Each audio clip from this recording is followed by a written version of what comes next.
Good kiss. Mwah.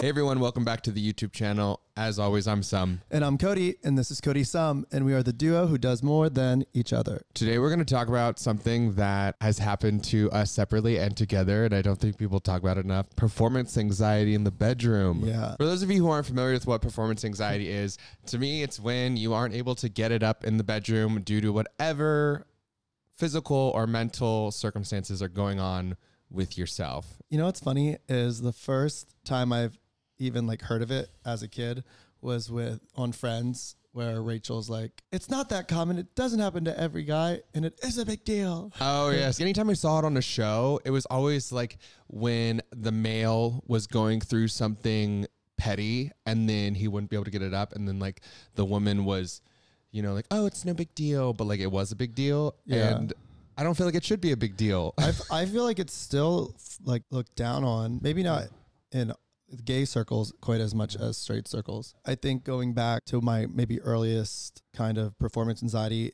was probably just being so green, like being inexperienced. I think there's so many reasons why it could happen, like mental or physical. I mean, you know, if you're going through something, we shouldn't always expect it to just be able to rise on command no matter what is going on in our lives. I think that's what I've learned over the years. I mean, do you remember the first time you ever had performance anxiety? The first time I like did hook up with a guy. At that time I was in the closet and I was just nervous about the situation.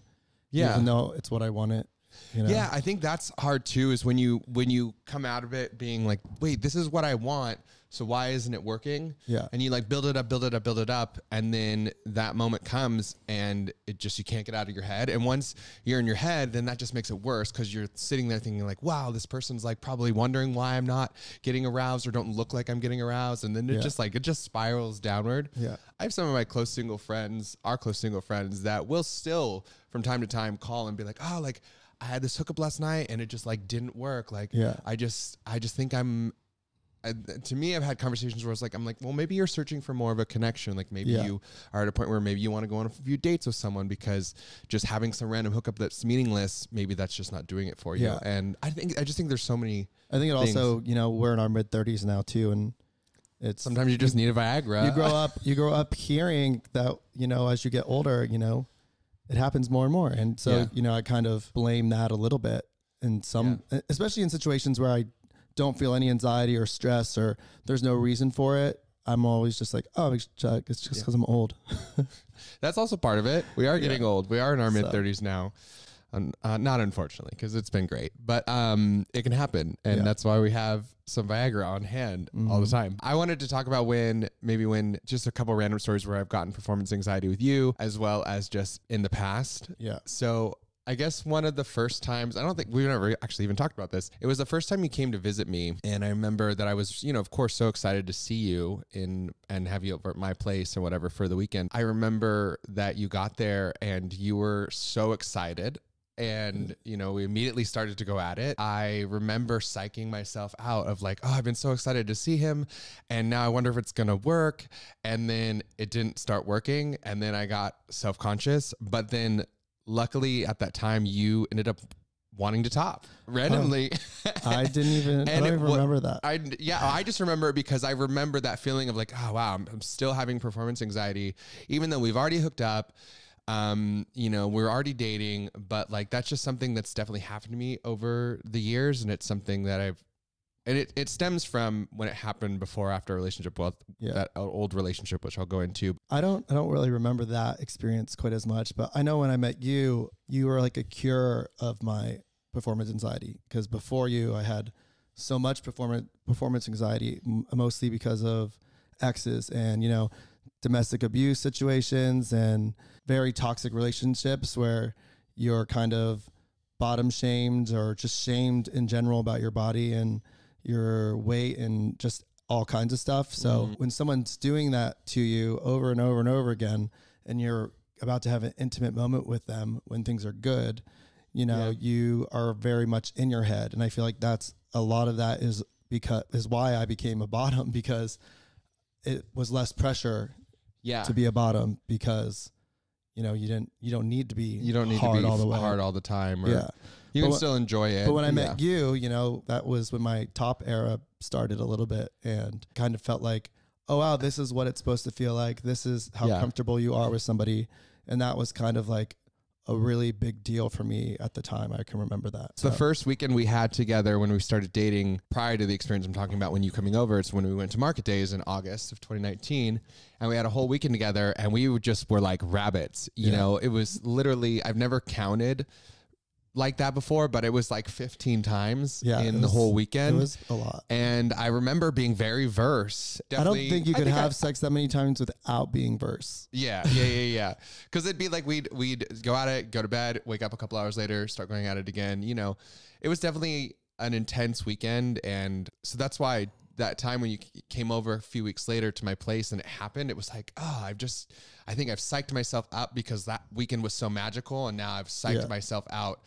You know, the fact that he's coming to visit me and staying at my place, you know, and it got real. It got real. But I remember we've talked about that when we met. You were so excited that it felt like it was like you were coming out of it. Yeah. Honestly, before you, I kind of just accepted it for what it was at that point. Like I didn't see it ever going away. So that was a big milestone for me. And that was, you know, a big reason why I felt so connected to you in the beginning as well. You know, it was a big deal at the time. So. Yeah, I remember it being a really big deal. Yeah, and I think a big part of it too before you was, even though I had a lot of boyfriends and hookups and stuff, it was a lot of people who were as inexperienced in sex, in gay sex, as I was. Yeah, you know, and meeting you and like we became adventurous together, and I just was like, wow, I really didn't know what I was doing for a very long time. Yeah. And looking back, I'm like, that actually probably played a huge role in,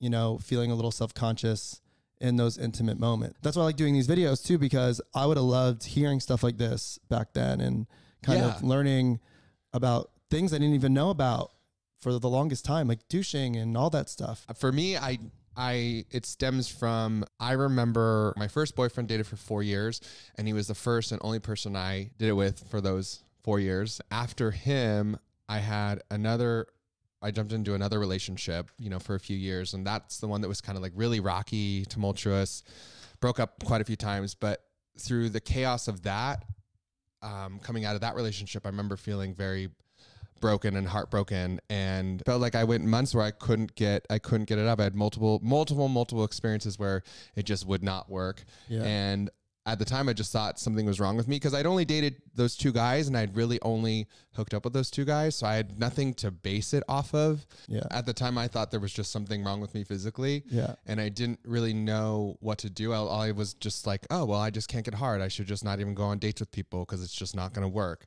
Mm-hmm. And that was like my life for like a year. And then, you know, I would go out and get drunk with friends and go home with someone. So it was always some messy, sloppy experience. Yeah. But it was just, I had to get over my last breakup. Like I got in therapy, had to move on from that. And then it eventually started working more and more over time, and I got over it. And so looking back, I just realized it was just a mental block from trauma, and that's okay. And I would have loved to have seen a video that talked about something like that. And I also wish I would have just talked to my primary care physician about it and asked him to put me on Viagra temporarily. Even though I was in my 20s, it just would have been nice to have something that just made it work, because it leaves you feeling very self-conscious. It does. Since being with you, you know, performance anxiety really hasn't been quite an issue.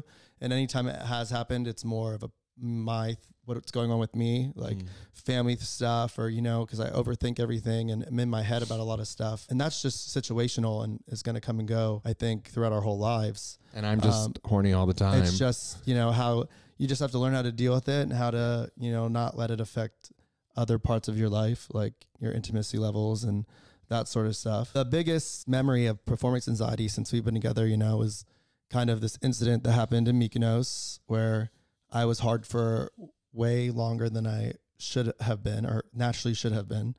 And I had some complications, you know, with that. And even after the health complications kind of went away and everything was working properly, I still, for the longest time, mentally was in my head about what happened. And it just got really, you know, I didn't see a light at the end of the tunnel for a while there, but you know, it's because it was definitely fine. Everything was fine atomically. Yeah. But it was just a mental block. Yeah, I let it be more traumatizing to me mentally than I probably should have. The point is that we both, from our experience, think that having performance anxiety or having times where it's just not working is fine. Like, it happens. Don't let it get you down. It's happened to each other, and it's happened with each other. And it's going to happen again. And, you know, if you're with a partner who it's you caused love a fight before. and appreciate, I don't think it will cause a fight anymore. No. I just think we've done a lot of self-education on a lot of things that maybe we at first used to get upset about when it came to sex. Because I would be like, oh, you just must not be enjoying what's happening, and you'd be like, no, and then saying something like that, for me, it's in my head even more. Makes it worse. It just makes it way worse, especially in my personality. But it's just spiraling of just like, well, then I'm feeling, you know, insecure. Maybe I'm just not pleasuring you, and then you're feeling like you think I'm upset, and it just spiraled. But we've definitely had many conversations about it. Yeah. Not that, and I don't want people to think it happens all the time. You know, when it has happened, we've definitely worked through it, and it's not so much of an issue anymore. I think the biggest takeaway is, if you're with someone and they're experiencing that, 99% chance whatever is going on has nothing to do with you. You know, don't take it personally. You know, you don't know what that person's thinking or what they've been through or whatever.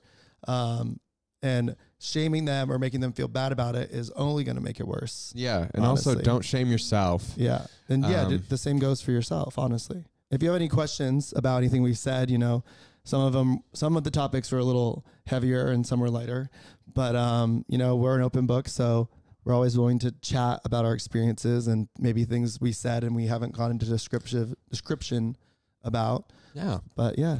And if you like this video, definitely hit the like, subscribe button. We're doing a video every week now, and we miss you already. So take care. Bye. Thanks.